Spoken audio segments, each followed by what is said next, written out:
നമസ്കാരം, ഞാൻ doctor Juhidas, QNB health കെയറിലെ ഹോമിയോപ്പതി ഫിസിഷ്യനാണ്. ഇന്ന് പലരും പറയുന്ന ഒരു ബുദ്ധിമുട്ടാണ് വൈറ്റമിൻ ഡി ഡെഫിഷ്യൻസി. അതായത് വൈറ്റമിൻ ഡി എന്ന് പറഞ്ഞു കഴിഞ്ഞാൽ നമ്മുടെ ശരീരത്ത് തൊലിപ്പുറത്തുണ്ടാവുന്ന ഒരു വൈറ്റമിനാണ് വൈറ്റമിൻ ഡി. അതായത് നമ്മളെ ബോഡി സ്വന്തമായിട്ട് ഉൽപ്പാദിപ്പിക്കുന്ന ഒരേ ഒരു വൈറ്റമിനാണ് വൈറ്റമിൻ ഡി. ഇത് കൂടാതെ തന്നെ മറ്റു വൈറ്റമിൻസ് നമ്മുടെ ബോഡിയിലുണ്ട്. അത് നമുക്ക് ഡയറ്റിലൂടെയാണ് കിട്ടുന്നത്. അതായത് vitamin A, B, C, E, K ഇത്തരം വൈറ്റമിൻസ് ഒക്കെ നമുക്ക് ഡയറ്റിലൂടെയാണ് കിട്ടുന്നത്. ഈ വൈറ്റമിൻ ഡിന്റെ ഒരു പ്രധാന സോഴ്സ് എന്ന് പറഞ്ഞു കഴിഞ്ഞാൽ ഒരു 80% നമുക്ക് സൂര്യപ്രകാശത്തു നിന്നാണ് കിട്ടുന്നത്.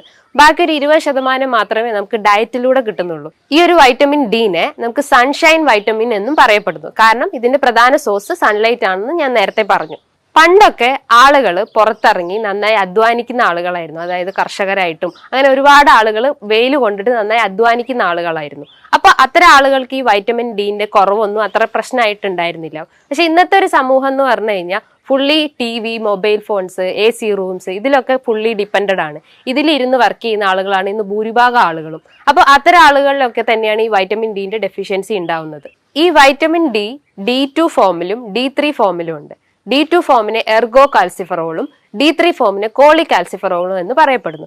ഈ നോർമൽ വൈറ്റമിൻ ഡിന്റെ വാല്യൂ എന്ന് പറഞ്ഞു കഴിഞ്ഞാൽ ഒരു 30 to 100 നാനോഗ്രാം വരെയാണ് ഇതിന്റെ ഒരു നോർമൽ വാല്യൂ എന്ന് പറഞ്ഞാൽ. ഒരു 13 ബിലോ ആയി കഴിഞ്ഞു കഴിഞ്ഞാൽ നമുക്ക് കുറെ ലക്ഷണങ്ങൾ നമ്മുടെ ശരീരത്തിൽ കാണപ്പെടാം. വൈറ്റമിൻ ഡി ഡെഫിഷ്യൻസിന്റെ പ്രധാന കാരണങ്ങൾ, അതിന്റെ കോസസ് എന്തൊക്കെയാണെന്ന് നോക്കാം. പ്രധാനമായിട്ടും ഞാൻ പറഞ്ഞു, നമ്മൾ സൺലൈറ്റ് എക്സ്പോഷർ ആയിട്ടില്ലെങ്കിൽ നമുക്ക് വൈറ്റമിൻ ഡി ഡെഫിഷ്യൻസി ഉണ്ടാവും. മറ്റൊന്ന് അമിതവണ്ണമാണ്. അതായത് കൊടവയറുള്ളവർക്കും അല്ലെങ്കിൽ ഒബേസ് ആയിട്ടുള്ള ആളുകൾക്കും കറക്റ്റ് നമ്മുടെ ബോഡിയിൽ വൈറ്റമിൻ ഡി അബ്സോർപ്ഷൻ നടക്കാതെ വരികയും അങ്ങനെ വൈറ്റമിൻ ഡി ഡെഫിഷ്യൻസിയിലേക്ക് ലീഡ് ചെയ്യുകയും ചെയ്യും. ഇത്തരം അമിതവണ്ണ ആളുകളിൽ ബാരിയാട്രിക് സർജറി ഒക്കെ ചെയ്തു കഴിഞ്ഞാലും ഈ ഒരു വൈറ്റമിൻ ഡി ഡെഫിഷ്യൻസി ഉണ്ടാവും. മറ്റൊന്ന് പറഞ്ഞാൽ നമുക്ക് എന്തെങ്കിലും ദഹന സംബന്ധമായ ബുദ്ധിമുട്ടുകൾ, അതായത് IBS, ഗ്യാസ്ട്രൈറ്റിസ് ഇത്തരം ബുദ്ധിമുട്ടുകൾ ഉണ്ടെങ്കിൽ ആ ഒരു ഏരിയയിലൊന്നും കറക്റ്റ് അബ്സോർപ്ഷൻ നടക്കില്ല. അത് ന്യൂട്രിയൻസും വൈറ്റമിൻസും കറക്റ്റ് അബ്സോർബ് ചെയ്യില്ല നമ്മളെ ഡയറ്റിൽ നിന്ന്. അങ്ങനെയും വൈറ്റമിൻ ഡി വരാനുള്ള ടെൻഡൻസി ഉണ്ട്. മറ്റൊരു പ്രധാനപ്പെട്ട കാരണം എന്ന് പറഞ്ഞാൽ നമ്മൾ അമിതമായിട്ട് സൺസ്ക്രീൻ യൂസ് ചെയ്യുക. ഇന്നത്തെ ഒരു സമൂഹം എന്ന് പറഞ്ഞാൽ ഈ കോസ്മെറ്റിക്കിന് അഡിക്റ്റ് ആണ്. അപ്പം കൂടുതലായിട്ട് സൺസ്ക്രീൻ യൂസ് ചെയ്ത് കഴിഞ്ഞാൽ വൈറ്റമിൻ ഡി അബ്സോർപ്ഷൻ കുറയുന്നതാണ്. മറ്റൊന്ന് പറഞ്ഞാൽ ഈ അമിതവണ്ണമുള്ളവർക്ക് അല്ലെങ്കിൽ ഏജ് ആയിട്ടുള്ള ആളുകൾക്കും ഈ ഒരു വൈറ്റമിൻ ഡി ഡെഫിഷ്യൻസി വരാം. അമിതമായിട്ടുള്ള ക്ഷീണം, ഒരു ബലഹീനത, പേശികളിലും സന്ധികളിലും ഒക്കെ വേദന ഉണ്ടാവുക, പ്രതിരോധശേഷി കുറയുക, അതായത് നമുക്ക് ഇടയ്ക്കിടയ്ക്ക് ഇൻഫെക്ഷൻസ് വന്നുകൊണ്ടിരിക്കുക, ചുമ, കഫക്കെട്ട്, ജലദോഷം ഇത്തരം ഇൻഫെക്ഷൻസ് വന്നുകൊണ്ടിരിക്കുക, മുടി കൊഴിയുക, സ്കിന്നിൽ ഡ്രൈനെസ് ഉണ്ടാവുക, സ്കിൻ ഒരു ഗ്ലോ ഇല്ലാത്തൊരവസ്ഥ വരിക, അല്ലെങ്കിൽ ഇടയ്ക്കിടയ്ക്ക് നമുക്ക് ഇൻഫെക്ഷൻസ് ഉണ്ടാവുക, ഇത്തരം ലക്ഷണങ്ങൾ ഉണ്ടെങ്കിൽ നമുക്കൊരു വൈറ്റമിൻ ഡി ഡെഫിഷ്യൻസി ആണെന്ന് മനസ്സിലാക്കാം. ഇതുകൂടാതെ തന്നെ ക്രോണിക് ആയിട്ട്, അതായത് പ്രൊലോങ്ഡ് ആയിട്ട് വൈറ്റമിൻ ഡി ഡെഫിഷ്യൻസി ഉണ്ടെങ്കിൽ അത് ഹാർട്ട് ട്രബിൾസും സ്ട്രോക്കിലേക്കൊക്കെ ലീഡ് ചെയ്യാനുള്ള ഒരു ടെൻഡൻസി ഉണ്ട്. ഇന്ന് പലർക്കും ഉള്ള ഒരു സംശയമാണ്, ഈ വൈറ്റമിൻ ഡി കുറഞ്ഞു കഴിഞ്ഞാൽ സപ്ലിമെന്റ്സ് എടുക്കണോ അതോ ഡയറ്റിലൂടെ തന്നെ അത് മാറ്റിയെടുക്കാൻ പറ്റുമോ എന്ന്. സപ്ലിമെന്റ്സ് എടുക്കുകയാണെങ്കിൽ തന്നെ നമ്മളൊരു ഡോക്ടറെ നിർദ്ദേശപ്രകാരം മാത്രം അത് സ്വീകരിക്കുക. അത് എടുക്കുമ്പം നമ്മൾ എന്തെങ്കിലും ഓയിലി ഫുഡ്, അതായത് ഫുഡ് കഴിച്ചതിന് ശേഷം ഒരു ഓയിലി ഫുഡ്, അതായത് എന്തെങ്കിലും ഉപ്പേരിയോ അല്ലെങ്കിൽ വേറെ എന്തെങ്കിലും ഫുഡ് ഐറ്റംസ് കഴിച്ചതിന് ശേഷം മാത്രമേ വൈറ്റമിൻ ഡി സപ്ലിമെന്റ്സ് എടുക്കാൻ പാടുള്ളൂ.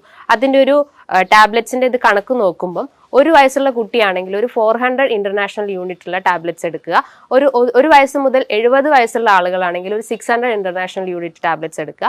ഒരു 70 വയസ്സിനെക്കാട്ടും കൂടുതലുള്ള ആളുകളാണെങ്കിൽ 800 ഇന്റർനാഷണൽ യൂണിറ്റ് ഉള്ള ടാബ്ലറ്റ്സ് നമുക്ക് ഡെയിലി എടുക്കാവുന്നതാണ്. ഇനി നമുക്ക് വീക്ക്ലിയും മന്ത്ലിയും എടുക്കാം. അതിൻ്റെ ഒരു വാല്യൂ എന്ന് പറയുമ്പോൾ ഏകദേശം ഒരു 60K യൂണിറ്റ്സ് ഉള്ള ടാബ്ലറ്റ്സ് നമുക്ക് മന്ത്ലി എടുക്കുന്നതും കുഴപ്പമില്ല. നമ്മുടെ ബോൺ സ്ട്രെങ്ത് കൂട്ടാനും ബോഡിയിൽ ഫോസ്ഫേറ്റിന്റെ ലെവൽ മെയിൻറ്റെയിൻ ചെയ്യാനും അല്ലെങ്കിൽ ബോൺ ഡെൻസിറ്റി മെയിൻറ്റെയിൻ ചെയ്യാനും ഈ വൈറ്റമിൻ ഡി സഹായിക്കുന്നതാണ്. വൈറ്റമിൻ ഡി കുറഞ്ഞു കഴിഞ്ഞാൽ ഫാറ്റി ലിവർ അല്ലെങ്കിൽ സ്ട്രോക്ക്, ഹാർട്ട് ട്രബിൾസ് ഇത്തരം ബുദ്ധിമുട്ടുകളൊക്കെ ഡെവലപ്പ് ചെയ്യാം.